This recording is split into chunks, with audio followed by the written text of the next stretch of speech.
Yan yung pong napapanood ang opening day ng Season 93 ng NCAA Live dito sa SNA. Lamang ang host school, San Sebastian kontra sa San Beda sa pagsisimula ng ika-4 na yugto ng ating laro. Anton, nabanggit mo nga kanina, partner, na ang ating mga champion team ng San Sebastian Stags. Ilan dyan nanonood ngayon? Ang sabi niya sa sarili niya, sa former King Stag. So, si Anthony Del Rio at yung iba pa namin mga kaibigan. Si Jepoy Kiamco, Jim Biray nanonood ngayon mula sa Australia. At ito si Franz Delgado. Anthony Del Rio, dating team captain rin. Oo. San Sebastian all-around player. Pwedeng maglaro sa wing, pwedeng dumipensa, pwede rin mag-point guard. Oo, pero sabi niya King Stag siya. Kasama niya sila Calvin. Ha? Bibigay ko na kay ito niya.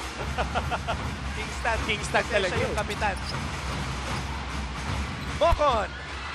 Hook shot is good for JV Mocon. Oh, ito JV Mocon, sneaky good game. 14 points ngayong laro na to si JV Mocon. Basket is good for Calma. Nice pass by Navarro. Itong si Calma, Anton, tingnan mo how he moves. Off that attack, ang ganda ng pagkaka-feel ng lanes. Ito, Alin Bolanadi pala itong atake na to. Pero itong si Calma, reminds you so much of the late Gilbert Bulawan. Nandun lang siya sa ilalim, doesn't do other things na hindi siya magaling. Pero, nandun lang siya sa ilalim, hindi na pa kumukuha ng offensive rebound din yung mamang yan. But that play was made possible by Renzo Navarro. Napakagandang pick-up nito para sa kupunan ni Coach Egay Macaraya. And of course, your dad is part of the coaching staff. You want to make him proud. Renzo Navarro, kinuha ng De La Salle University at sinabi niya na he fulfilled the dream of his dahil ang kanyang tatay also came from La Salle. Pero ngayon, minabuti na lang niyang bumalik sa San Sebastian and now making an impact on opening day. Oo. At hindi lang sa scoreboard mararamdaman yung impact niya na talagang nakaka-force siya ng rotation ng depensa kaya nakakakuha sila ng magagandang matchup. 22 turnovers para sa San Beda Red Lions na na-convert sa 17 turnover points nitong San Sebastian Golden Stars. Bolick, fresh off the bench, but he's playing with 4 personal fouls. Bolick for 3! Nothing but net for Robert Bolick! Oh, game breaker talaga, Robert Bolick. Asserting his name pagkapasok pa lang. What a move there by Renzo Navarro, splitting the hard choke dun sa pick and roll na yun. What a debut for Renzo Navarro as a San Sebastian Golden Stag. Oh, tingnan mo ito na. A vivo, perfect shot, perfect selfie mula kay Robert Bolick. That's Bolick's 3rd triple of the game. Meron na siyang 11 puntos dito sa ating laro. Navarro with 7 points in the game. David for 3. Wala. Potts with the rebound. Bolick with Capobres on him. Nakaabang si David. Doliguez. And Clint Doliguez with a crucial basket here in the 4th. A much-needed one para sa kanyang kumanan. Oo, high school pa lang, gamer na itong si Clint Doliguez. Nakikita mo naman the way he carries himself. Talagang big game player to at magandang nabigyan siya ng pagkakataon.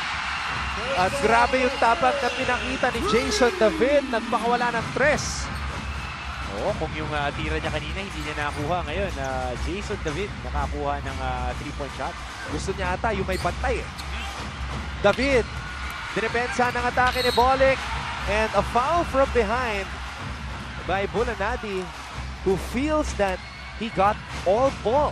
Oo, magandang makita natin sa replay yun, Anton. Pero ito yung pull up in front of the defender ni Jason David. Meron pala siya nun. Ang secret weapon ni Coach Egay Macaraya. May mga secret weapon din pala. At si JV Mocon. Yun, malinis sa taas pero kumiskis yung katawan, Anton. Kaya natawagan. Body contact. First free throw is good for Mocon. 7 minutes and 23 seconds remaining here in the 4th quarter. This is opening day of Season 93 of the NCAA. Mamaya mapapanood natin Mabua University kontra Arellano University. Dalawang Final Four teams.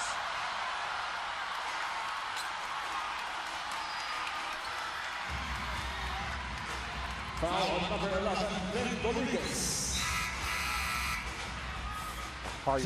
there by Alvin Capogres, ha? Pero papagpag nila yun dahil bata pa ng mga players natin. So, off that box out. Yun eh, nagkatalunan. Sumabit lang. Sumabit sa kamay. Sa tapitan. Kalisan could not hold on to the basketball. Bahio trying to save it. Pero mananatili ang possession sa Baste.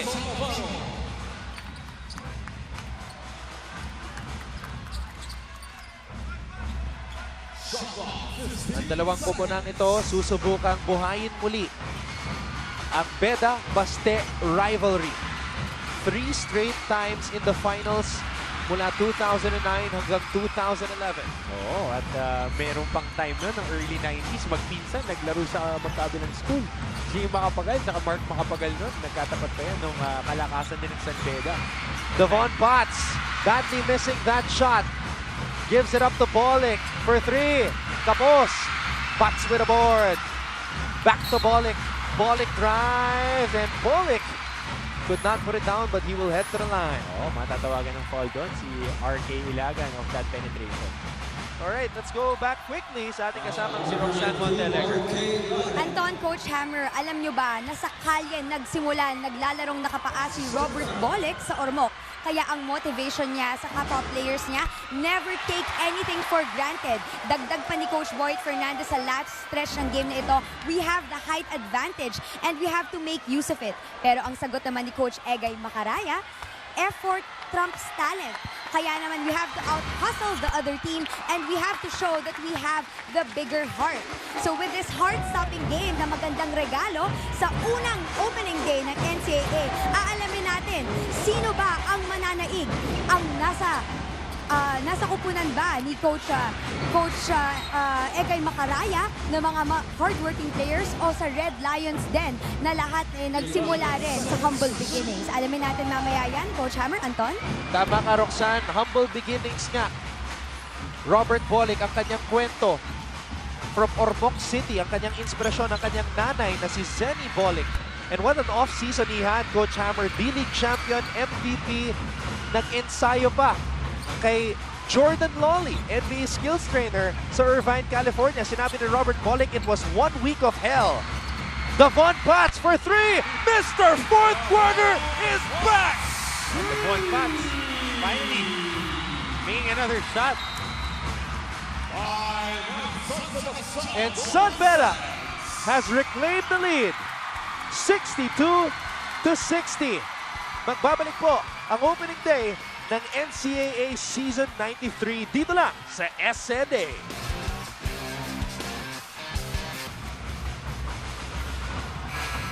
Nagbabalik po ang opening day ng Season 93 ng NCAA at ang ating Vivo player profile ay tungkol sa sharpshooter na si AC Soberano, tubong Tarlac City, dating volleyball player at badminton player. At bago siya lumipat sa San Beda, naglaro siya sa Tarlac State University. Isipin mo, itong si Soberano, setter daw nung siya ay naglalaro ng volleyball. Shades of Gia Morado. Pero kung nakita mo kaya pala ganun kaswabe yung flick niya dahil he played badminton, he is a setter for volleyball, kaya smooth na smooth yung galaw ng kamay. Samantala, kailangan ng sabayan ng San Sebastian itong San Beda dahil umiinit na si Devon Potts because it's the fourth quarter. But again, he has a bad shooting game, but you can't count him out of the fourth quarter at all. 11 points and 4 rebounds para kay Michael Calisan. Steady ang laro nitong si Michael Calisan, ang pambato ng Santa Rita, Pampanga.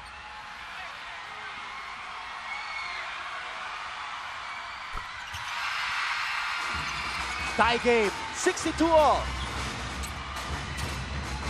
At full court pressure, pinapakita ng koponan ni Coach Egay Macaraya. Oh, ito 2-2-1 zone press. Clint Doliges. And you said the scouting report on this guy was he's a slasher. Slasher, talagang hard-nosed defender. And he shows that that is his worth. Kita mo naman, break nila yung press. Off that press break, isang atake na nakuha agad ng basket.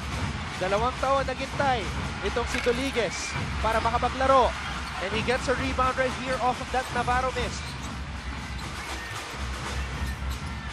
Bolick with his team on top by 2. Bolick umatake, binigay kay Doliguez. Doliguez umatake, binigay kay Bonds for 3. Short. David with the board. Navarro, Ilagan, fakes, fires, kapos. And Bayo will pick up the loose ball. Bolick. Bots with a drive, kicks it out. Doliguez for 3. In and out.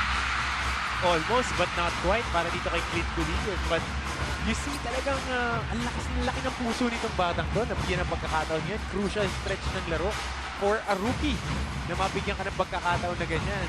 It's a cherishment for your growth.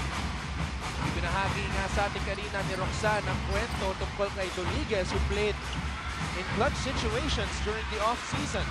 Kalisan, fadeaway is short. Bola ay na kay Robert Bolick. Nakatao sa kanya si Navarro. Bolick, binigay dito kay Doliguez. Doliguez drives baseline. Bayo, block! Bayo was blocked by Bulanari, but he grabs the loose ball and scores underneath. Big-time basket para kay JB Bayo. Oh, and what about Coach Boyet Fernandez? Giving a chance to his rotation guys. Medyo malalim-lalim na bunot na to sa bench. Still no Ben Adamos sa larong ito, Anton. A sophomore, JB Bayo. And the NCAA rookie, Clint Doliguez, going all the way. He's a game breaker, hard-nosed player. Kita mo yun, forcing a turnover. Again, attacking on that fast break, getting a basket. 62-68. San Sebastian is trailing. They have the basketball right here. RK Ilagan. Dinedepensa ni Clint Doliguez. Ilagan. Kalisaan. Mid-range. Does not work for Michael. At Bolick, binabagalan ang pagbaba ng bola. Bolick, humihingi ng screen. Binigay sa kanya ni Bayo. Bolick, lumusot sa depensa. Robert Bolick! The King Lion is roaring loudly on opening day. One more time. Ang pambato ng Ormoc City, Robert Bolick. The King Lion at work. At namang ang San Beda, 70-62. Huwag po kayong alis. Magbabalik po ang aksyon dito sa SNA. Kitang-kita silang lahat sa ating Smile Your On-Cam segment. San Beda on a run. Coach Hammer, what do the Golden Stags have to do in this situation? They just need to stay in the course. They need to stick to their game plans dahil talagang magtatakbo at magtatakbo tong San Beda ng kanilang sistema at gagawa yan ng run. They are a champion team and they would want to step on your throat, so to speak, pagdating ng end game.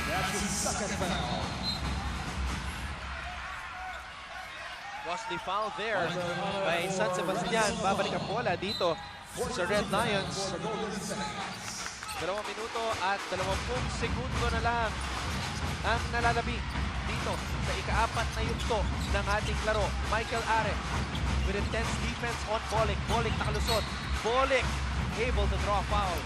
But every time that Robert Bolick attacks the paint, nakakakuha sila ng either a foul or a free throw. Devon Potts, tough opening day for him. Just 6 points, 17% field goal shooting. Pero last season, napakataas ng kanyang numero. As I said, #1 scorer ng Red Lions. Oo, #1 scorer nga nila. And balikan ko lang ito, #1 perimeter scoring team. Talagang ang San Beda, they are guard-based. And with that spread offense, it opens up the floor for them to get into that painted area. San Beda was #1 in several statistical categories ng season 92, namely points, field goal percentage, perimeter points, as you mentioned, assists, turnover points, pati na rin starter points. Oo, at isa sa mga pinaka-paborito kong advanced stat, pace. Yun. Paramihan pa sila, may pinakamaraming possessions na nakukuha kada 100 possession, which is very high at 88.45. Almost 89 possessions per 100 possessions. Napakabilisan, kaya sila nangunguna, pati sa fast break points na. And that was the Coach Jamay Karin system. Do you see any similarities? Well, the similarities is they still force turnovers. They want to run on opportunity instead of running all the time kay Coach Jamay Karin. And nakausap ko nga itong si Coach Gino Manuel at si Coach JT Season kanina bago ang laro. Sinabi nila, ang kaibahan ng koponan nila ngayon ay they are more of a half-court defensive team. This is a 9-0 run by the Red Lions. Huling 2 minuto ng ating laro. Navarro, too strong. Calma could not hold on. But it will stay with the Golden Stags. Ito, babalikan natin ng I think merong replay. Pwede nang puntahan ng video replay. Dahil pasok na tayo sa last 2 minutes of the ball game. Let's take a look at this battle for the loose ball. Calma and Mocon. Our commissioner, Coach Bay Cristobal, overseeing everything dito sa sidelines. Oo, si Coach Bay, as a commissioner, very calm, very soothing. Pero pag nagko-coach siya, nako, nung nasa youth team pa kami, nila Jason Castro, nila Dilanabaw, pag narinig namin si Coach Bay, parang gusto na lang namin tumakbo. That was before the games, Oo. Coach Hammer. Before the games, mga 40 pounds less. Okay, silipin ulit natin ang nangyari dito in slow-mo. Now the San Beda fans are reacting, saying it was Calma who touched the basketball last. Oh, but of course, yan, si Coach Bay Cristobal. Na commissioner rin noong season 91. Now he takes over from Dr. J. Andy Howe, who was our commissioner last year. RJ Ilagan, nagbabalik sa ating laro.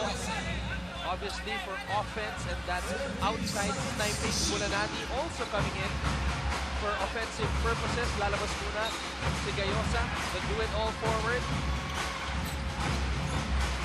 Ilagan, binigay dito kay Kalisaan. Navarro, 10 segundo sa shot clock. Ilagan with balling on him. Navarro, umatake. Navarro flips it up. And he will head to the line for 2. Nakita mo, Anton, yung pro-style defense nitong San Beda Red Lions. Every player, big or small, they switch. Kanina si Bahio napunta kay Renzo Navarro. Devon Potts off that ball screen, sinaswitch lang nila. Mala Golden State, ganyan ang ginagawa. We would just want to see if they have the materials to implement that style of defense. Ayan po, yung mga manlalaro na ating binanggit sa ating pregame. Clint Doliguez para sa mga Bedista, 6 points in this quarter. At si Renzo Navarro who just knocked down those free throws. So yung mga bagong recruit ng Beda at Baste nagpaparamdam na dito sa opening day. Potts. Oh, Potts loses the ball. He did not see Bulanadi sneaking up from behind. Great defense there by the Golden Stags. Run and jump off the blind side. Nakakuha sila ng turnover. Sayang lang, hindi na i-convert. Bulanadi made a similar shot last year in the second round kontra sa Red Lions. Bolek. Waves off Noah. Bolek with Calma on him. Mocon. Pinasa sa loob. Bahio. Potts for 3. Mr. Fourth Quarter indeed! Bank is open on the corner. Devon Potts getting that 3.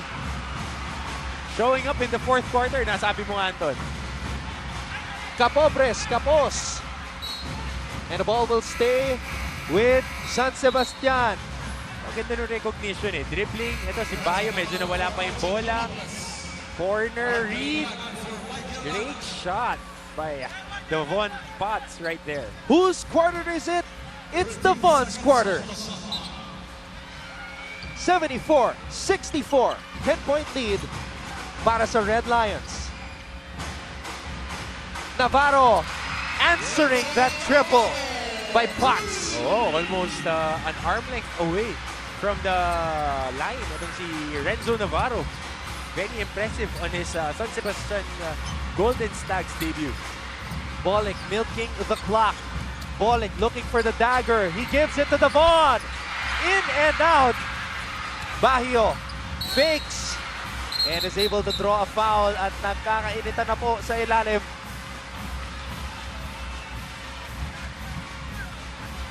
.1 seconds remaining.